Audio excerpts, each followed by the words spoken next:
Ade dari Pemalang. Iya, sekalian saya tanya.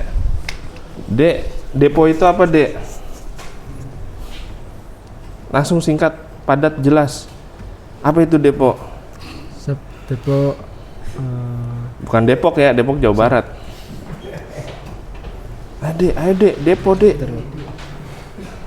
Tempat apa, Dek? tempat untuk penyimpanan barang, Pak. Tempat untuk penyimpanan barang. Oke. Kasih nilai. N-nya 80, H-nya 106. Berikutnya Agus Jaksel. Oke. Di depo itu ada angkutan apa aja tuh? Dalam pengangkutan itu kan ada beberapa jenis barang yang diangkut atau jenis muatan yang diangkut. Angkutannya apa aja? Ada kayak Yang diangkut apa aja? Makanan. Terus ada barang-barang. Ada barang-barang. Terus ada angkutan juga ada. Angkutan. Angkutan apa ya yang diangkut apa? Kendaraan. Angkutan yang diangkut kendaraan. Iya, siapa. Oke, makasih Siapa. Agus Jaksel. Kasih lagi nilai. Berikutnya Iyun Pati. Ya, ini dia Iyun Pati. Iyun. Di depo kalau kendaraan rusak apa yang harus dilakukan? Diperbaiki, yang terutama diperbaiki, Pak. Ya. Diperbaiki. Tergantung apanya yang diperbaiki? Tergantung dari segi kerusakannya juga. Tergantung dari segi kerusakannya. Kepala seseorang yang mengepalai bengkel depo itu namanya apa menurut kamu? Kan kamu belum pernah ke sana ya? Iya. Kepala depo itu Bengkelnya? manajer ya, Pak? Manajer ya. Manajer bengkel mungkin ya. Mungkin ya. Oke. Makasih Iyun. Feby Banyumas. Feby Banyumas. Di depo Pertamina atau di depo BBM ada hal yang harus dijaga karena BBM itu mudah meledak. Kira-kira cara menjaganya gimana? Coba pegang. Siap. Izin Pak, mungkin untuk menjaga dari Agar nggak meledak ya? agar tidak meledak itu yang pasti terjauh dari hal-hal yang berkaitan dengan api, Pak. Api. Siap. Oke, makasih Feby. Dijauhkan dengan yang berkaitan dengan api. Siap. Iya, makasih. Feby dari punya Vanda Jombang. Nah, Vanda. Apa namanya? Duta Sampo. Duta PKTJ. Vanda, tadi yang disampaikan oleh Feby itu BBM biar nggak meledak itu adalah dijauhkan dari api. Kamu tahu segitiga api nggak? Pernah diajarin nggak? Segitiga api yang sesuatu itu bisa terbakar karena apa? karena Pertama ada api, ada tiga faktor. Oh ya, ada 3 faktor. Yang pertama itu ada pemantik, terus Pemantik. yang kedua ada bahan bakar, yang ketiga oksigen. Nice, oke, mantap. Segitiga api ya. Vanda, terus Gian. Gian sebelahnya. Pegang Gian. Pertanyaannya, kalau mobil kamu sebagai pemilik kendaraan pada suatu perusahaan transporter, ada mobilmu, kamu sebagai pimpinan ya, ada mobilmu mogok, misalnya kamu di Semarang, ininya di Semarang, perusahaannya di Semarang mau ngantar ke Jakarta, mogok di Tegal, apa yang harus kamu lakukan terhadap angkutan tersebut, sementara itu ada barang bawaan? Izin Pak, mungkin yang akan saya lakukan yaitu menghubungi pihak pemperbaikan atau bengkel yang ada di daerah tersebut untuk segera mendatangi angkutan saya untuk segera diperbaiki, yang nantinya dapat diawasi oleh beberapa karyawan yang nantinya menyusul ke daerah yang kendaraannya mogok di situ, Pak. Oke, terima kasih Terima kasih Gian. Berikutnya Helena Purbalingga. Iya. Helena Purbalingga, Mit. Helena Purbalingga, terus tadi kan yang sampaikan Gian itu orangnya dikomunikasikan supaya diperbaiki di lokasi tersebut agar bisa jalan lagi. Nah, sementara untuk diperbaiki itu pasti butuh waktu. Kira-kira barang yang diangkut itu harusnya seperti apa diapakan? Sementara di Jakarta udah ditunggu tuh. Ya siap, izin Pak, untuk barang yang harusnya didistribusikan itu dari perusahaan bisa mengirim mobil angkutan baru untuk mengambil barang tersebut untuk selanjutnya didistribusikan kembali, ataupun nantinya kalau ada waktu yang memang mulur itu nanti bisa disampaikan karena kendaraan yang sebelumnya terdapat kemogokan seperti itu, Pak. Oke, Mas, makasih jawaban yang bagus. Titan Tegal, depan tuh Ben, biasanya situ tuh tempatnya Danhar. Titan, untuk memastikan kendaraan agar selamat pada saat perjalanan pas di depo, kamu harus melakukan apa terhadap kendaraan tersebut? Melakukan rem cek dulu, Kak. Ram cek, iya. Makasih, ram cek, mantap. Ilham Kebumen, ram ceknya yang dicek apa aja? Ilham, kira-kira tadi yang sampaikan di Gian itu harus dilaksanakan ram cek atau pre-tap inspection. Ram ceknya apa aja yang kira-kira menurut kamu perlu dicek? Sebutkan 5 gini ya, bukan 4, 5. Seperti tekanan angin, 1, terus oli mesin, 2, minyak rem, 3, terus aki, 4, sama satu ne bahasa Jepang nih, Javanese. bentar, Apa Pak. satu nih? Angin, oli mesin, Angin, oli mesin, minyak rem, terus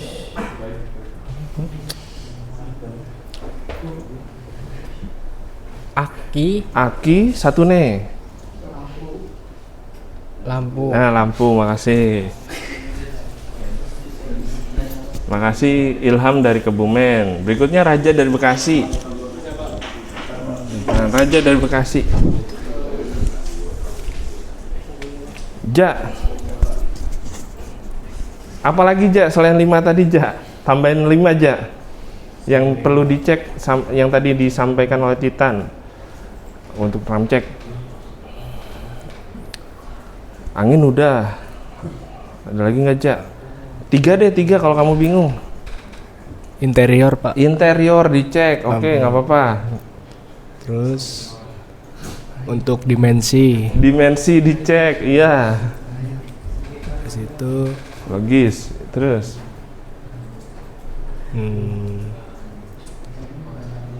satu lagi, Ja. Interior. Satu lagi, Ja. Kelistrikan, Pak. Hah? Kelistrikan dicek, ya udah, mantap lah. Iya. Siapa? Oke, berikutnya Melinda Tegal. Melinda Tegal. Oh, nanti tak cek ya. Melinda ulang tahun. Selamat ulang tahun, Melinda. Nah, semoga diberikan kemudahan. Oh iya. Samsir. Nanti nyanyi bareng di depan ya. Oke, Melinda, pertanyaannya gini. Kalau misalkan ada depo, di depo itu kan pasti kendaraan itu harus menyesuaikan jadwal. Ya, kendaraan itu harus menyesuaikan jadwal pengangkutan. Bagaimana cara kita menentukan kendaraan itu harus berangkat atau tetap parkir? Bagaimana cara kamu? Ya, kamu sekarang berangkat. Ya, sekarang kamu diem aja dulu, di sini aja dulu di depo. Bagaimana cara kamu menentukan kendaraan tersebut untuk berangkat atau tidak? Apa yang tergantung dengan apa? Mungkin bisa lihat dari kondisinya atau waktunya juga, terus kebutuhannya juga. Misal kondisi, waktu, kebutuhan. Ya misal kendaraannya yang dibutuhin kendaraan apa, nanti kendaraan itu yang bisa buat diberangkatin dan bisa juga yang buat tetap diparkir gitu. Jadi tergantung kebutuhannya, sedang dibutuhkan apa enggak. Terus tergantung apa tadi? Waktunya. Kondisi juga. Udah isi apa enggak, atau permintaan di sananya ada apa enggak ya. Oke, makasih Melinda. Berikutnya Hafiz Mojokerto. Nah, itu saya ingat Hafiz Mojokerto. Hafiz Mojokerto. Fiz, pertanyaannya gini Fiz, kalau kamu menjadi manajer bengkel misalkan ya, manajer bengkel kan salah satu kompetensinya itu. Nah, apa yang kamu lakukan pada saat misalkan ada kendaraan yang nggak bisa ditangani kerusakannya oleh bengkelmu? Bengkelmu itu maksudnya kan biasanya tempatmu kan ada punya bengkel kecil lah ya, bisa servis. Ternyata nggak bisa ditangani kendaraan rusak tersebut. Apa yang kamu lakukan, Fis? Oh, jadi kita konfirmasi terlebih dahulu ke pemilik dari kendaraan tersebut bahwa kita tidak bisa, dan kita bisa memberikan rekomendasi ke tempat lain untuk melakukan servis tersebut. Bila kita misal bengkel kita kan dalam skalanya kan kecil, kita sarankan rekomendasikan ke bengkel yang lebih baik. Oke, nice, mantap, makasih atas keputusannya sebagai manajer bengkel.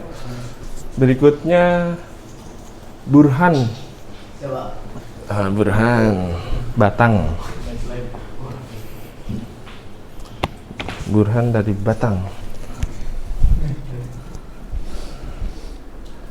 Pertanyaan gini, kamu adalah manajer bengkel tadi kan, terus tadi sampaikan bahwasanya Hafiz ini kalau kendaraannya nggak bisa diservis akan dikirim keluar. Nah, pertanyaan gini, itu supir biasanya kan ada batangannya atau batangan nggak? Dia biasa megang kendaraan tersebut. Siapa? Nah, apa yang kamu lakukan kepada supir tersebut menurut kamu? Misalkan kendaraan itu 3 hari perbaikannya kan overhaul dan apalah gitu, turun mesin lah. Nah, supir itu apa yang kamu lakukan terhadap supir itu? Sementara supir itu selama 3 hari digaji driver itu. Apa yang kamu lakukan, Fis? Siapa? Izin Pak. Mungkin kalau misal saya menjadi manajer dan dalam 3 hari itu sopirnya tetap dibayar. Supirnya tetap dibayar. Jadi kalau karyawan saya sopirnya harus ikut ke bengkel yang kita pindahin buat mobil tersebut, Pak. Karena fungsinya, karena apa? Karena fungsinya yang tahu mobil dalam luarnya itu dari sopirnya, Pak. Karena yang setiap harinya megang itu dari sopirnya. Enaknya ini nggak enak nih bagian ini gitu kali ya. Siapa? Berarti supirnya itu suruh mengantar atau menemani mobil tersebut ya. Siapa? Jangan dibiarkan diem aja di kantor atau diem aja di perusahaan. Fungsinya biar mungkin agar terpantau kendaraan itu agar cepat selesai gitu ya. Oke. Ada lagi? Mungkin itu. Makasih. Burhan dari Batang. Berikutnya Samsir Lebak Siu. Oh, ulang tahun. Iya. Ya nggak apa-apa. Selamat ulang tahun Samsir, semoga diberikan kemudahan, kelancaran, dan keberkahan. Samsir, kalau ada yang ulang tahun di perusahaan, biasanya kamu apakan? Kamu jadi manajer. Ini di luar teknis ya. Jika kamu jadi manajer, anak buahmu ulang tahun, apa yang akan kamu lakukan? Izin Pak, kalau saya menjadi manajer di perusahaan, ada karyawan saya atau pekerja saya ulang tahun, akan dirayakan Pak, berupa tasyakuran dan makan bareng, serta berdoa bareng. Seperti itu Pak. Fungsinya apa sih Samsir kayak gitu tuh? Fungsinya adalah untuk penyegaran pikiran, tujuannya supaya kinerja dari orang tersebut yang ulang tahun dan rekan-rekannya bisa optimal kembali setelah stres mengerjakan pekerjaan yang ada, Pak. Berarti ibaratnya ada saling keterpedulian ya. Keterpedulian, Pak. Oke, makasih Samsir. Siap, Pak. Jawaban yang mewakili manajer mungkin. Berikutnya Akbar dari Kendal. Eksekutor.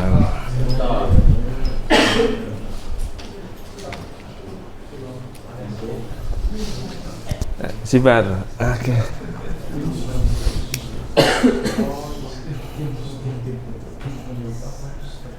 Bar, misalkan ada karyawanmu yang perempuan.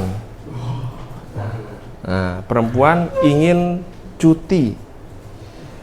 Ingin cuti dan cuti melahirkan. Apa yang akan kamu lakukan? Ya, untuk kamu cuti. Jadi manajer nih ya ceritanya. Ya.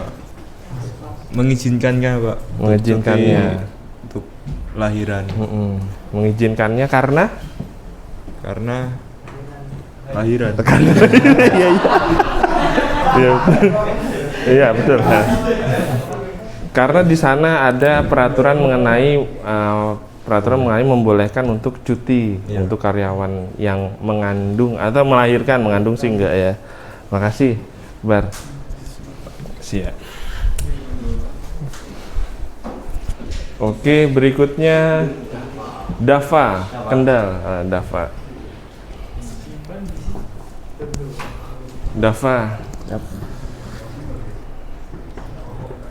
Apalagi ya pertanyaan? Tentang depo. Bagian apa saja yang ada di sebuah depo? Ada tempat, pastinya ada tempat gudangnya. Ada gudang. Terus ada tempat parkir untuk tempat parkir. Terus ada beberapa armada untuk mengangkut barang. Armada untuk mengangkut barang. Lalu ada tempat servisnya kayak bengkel. Tempat servis bengkel. Oke, 4 aja. Makasih. Terima kasih Dava dari Kendal. Fahri Tegal. Fahri Tegal. Sama pertanyaannya. Tadi udah disampaikan 3. 3 lagi Fahri. Apa saja, misi ya Mel? Apa saja yang ada di depo? Yang pertama gudang, Pak. Gudang. Tadi udah belum? Udah. Terus tempat parkir udah. Tempat itu, tempat Pak. servis udah. P3K, Kak. P3K, oke. Terus tempat kesehatan lah ya. Iya, kalau ada karyawan sakit terus. 3 aja. Terus toilet, Pak. Toilet ya, masa iya gudang ada toiletnya. Nice. Pasti ada, Pak. Pasti. Ya mau kesembarangan kan. Pengisian BBM, Pak. Pengisian BBM. Oke, 3 makasih. Fahri. Berikutnya Noval. Nah, ini Noval. Ulang tahun ya, nanti kita cek.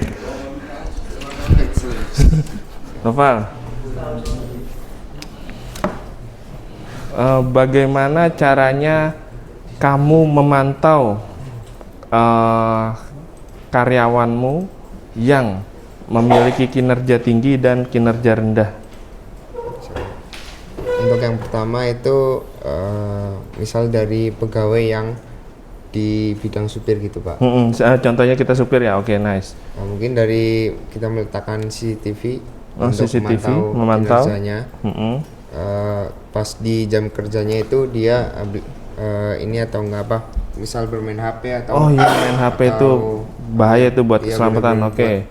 CCTV gitu, terus kemudian dari karyawan yang lain, misal dari cleaning service, dari CCTV juga. CCTV pemantauannya. Mungkin itu, Pak. Kemudian dari pegawai yang manajer gitu, mungkin dari bisa dari website atau mantau dari website atau spreadsheet gitu, laporan kinerjanya gitu, Pak. Jadi kalau udah kerjaannya selesai ya dilaporkan ya. Bisa, Pak. Oke, makasih Noval. Luar biasa cara memantaumu. Berikutnya Rohim. Nah, Rohim dari Bogor. Ini yang ini. Mbak Ana. Iya, Mbak Ana apanya? Nurahnya Mas Albana. Oh, Albana. Mbak Ana, mau nanya Mbak Ana, kalau ada karyawan tadi udah disampaikan sama Noval, cara ngecek karyawan itu dengan CCTV, cara mengolah memanajemen karyawan yang tidak perform itu tidak tidak kompeten atau ele-elean bahasa Jawanya, atau jelek lah kinerjanya, apa yang akan kamu lakukan kira-kira Nur Rohim? Pertama memberikan dia peringatan dulu. Pertama kasih peringatan. Terus yang kedua kasih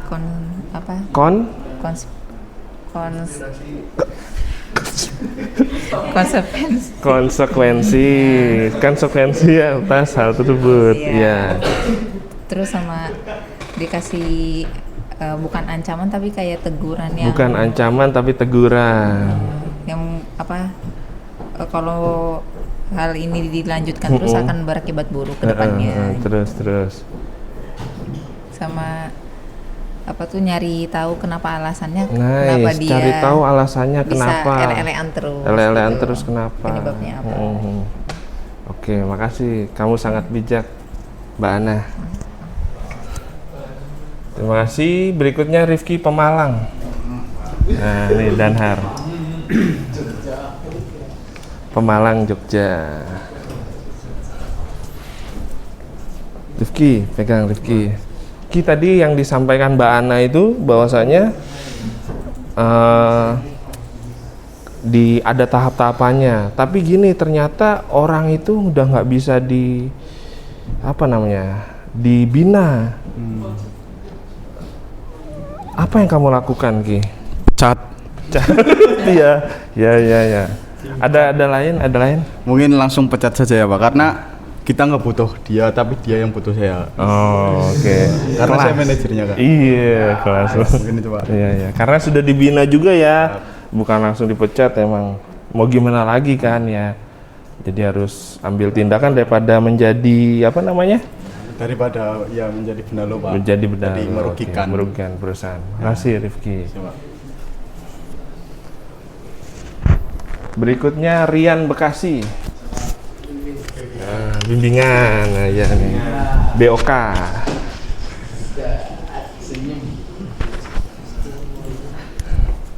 Rian. Coba. Pertanyaannya adalah gini, Rian. Tadi tuh saya mau nanya apa ya? Misalkan ada, sebentar, hilang saya jadi ya. Nah, misalkan ada karyawan itu tidak kompeten, tapi dia mau untuk belajar. Apa yang kamu lakukan terhadap karyawan tersebut? Sementara dia udah diterima nih, kan pas karyawan baru ceritanya. Nah, apa yang akan kamu lakukan terhadap karyawan baru tersebut? Mungkin cara yang pertama dibimbing sampai dibimbing sampai karyawan tersebut memiliki kompeten yang sangat tinggi Pak. Kemudian dibimbing karyawan tersebut ya. Kemudian iya Pak. Misalkan diberi support. Langsung aja to the point. Nah, misalkan ada perekrutan supir baru, ternyata dia belum punya SIM misalkan ya, tapi dia punya kemampuan untuk mengemudi. Dilihat dari cara kita misalnya pas rekrutmen dia praktek ternyata bisa mengemudi kan. Nah, itu ditanya, wah ternyata dia sering bawa kendaraan cuman kenek. Nah, bagaimana caranya biar supir itu menjadi matang? Karyawan baru yang supir itu menjadi matang. Menurut kamu? Melakukan training Pak. Melakukan training Pak. Setelah training, dia kan belum punya SIM, maka diberi bimbingan. Iya. Diberi apa? Kalau belum punya SIM diberi apa? Masuk bimbingan. Diberi ini Pak, Dikasih paham bos. Diberi bantuan untuk bencana, bukan ya? untuk bisa membuat SIM, Pak. Nah, diberi bantuan untuk membuat SIM, melalui keuangannya, agar dia bisa secara legal untuk mengemudi kendaraan tersebut. Siapa? Oke, makasih. Tadi SDM-nya, teknisnya, sekarang kita masuk ke Torik Jambi. Oh ya, Torik Jambi.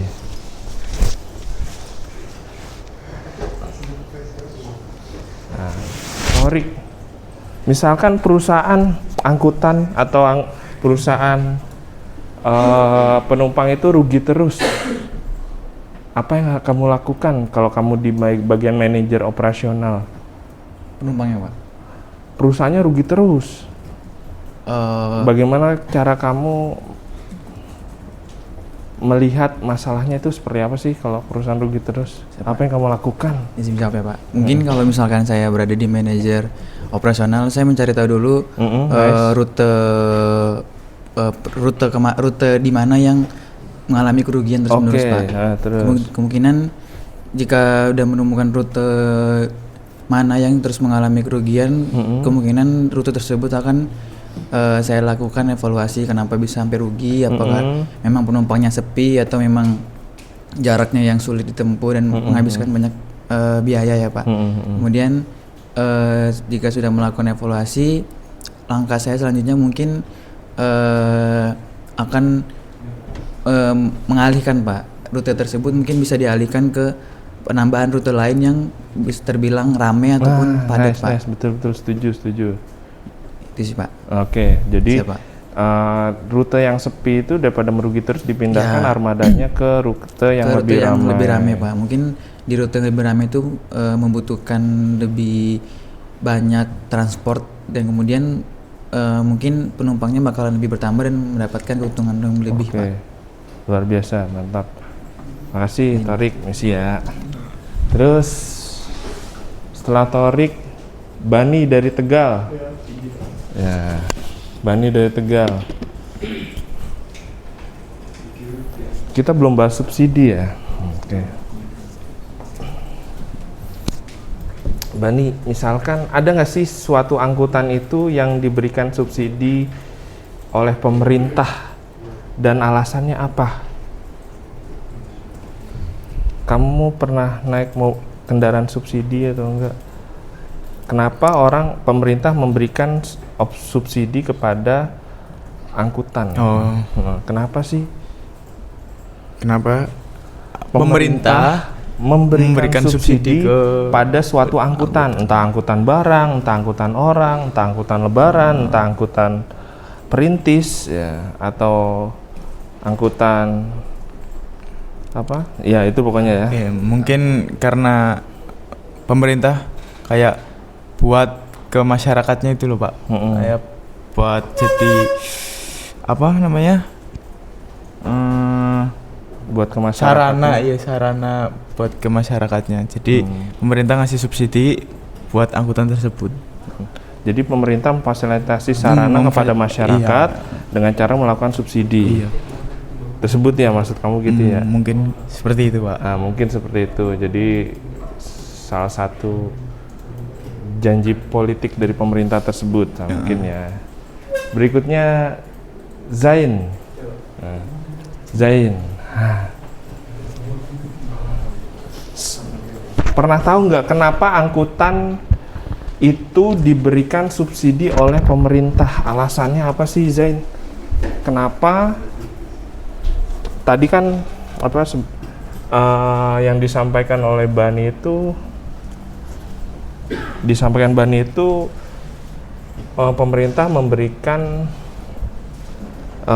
sarana untuk masyarakat dalam bertransportasi, intinya seperti itu. Kriterianya apa sih agar pemerintah memberikan subsidi kepada masyarakat, subsidi angkutan nih? Kira-kira misalkan kamu jadi saran ya, kamu saran, saya ini menteri ceritanya, Menteri Perhubungan, saya mau ngasih subsidi nih, Zain, kamu saya tugasin nih, coba kira-kira angkutan di Indonesia ini kan banyak, tolong dong buatkan prioritas mana yang penting dan gimana sih cara kamu menentukan prioritasnya. Nah, itu bagaimana cara menentukan saya itu ngasih ke subsidi ke orang ini, perusahaan ini, gimana aja, tahu nggak? Ada ketin.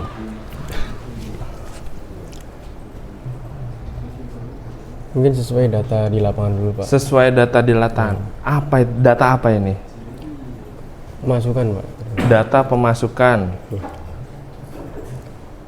Pemasukan apa? Pendapatan penghasilannya, Pak. Pendapatan penghasilan di suatu perusahaan ya. Terus kalau rugi ya itu berarti kan kalau untung ngapain disubsidi kan? Maksud kamu kan itu kan. Terus yang ada lagi?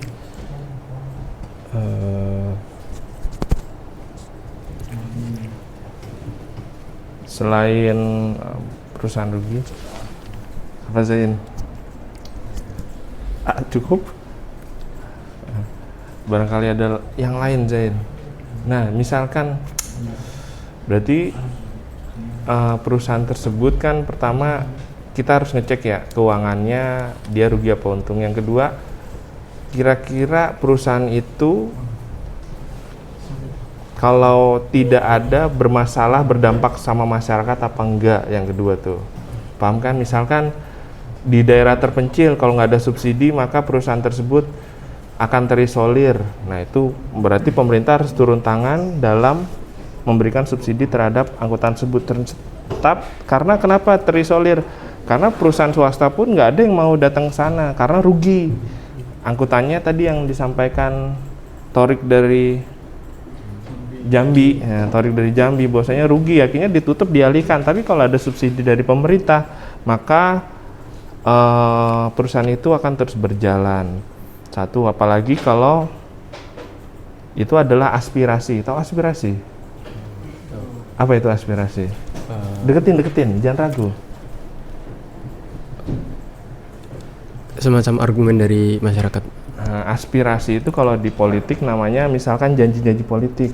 Orang dari sana, Pak, kalau misalkan saya dipilih, nanti saya buka tempat tersebut dengan angkutan. Maka datanglah secara teknis dihitung, terus akhirnya bagus, maka diturunkanlah subsidi ke sana. Paham sih? Apa aja? Pertama, kerugian tadi perusahaan. Yang kedua,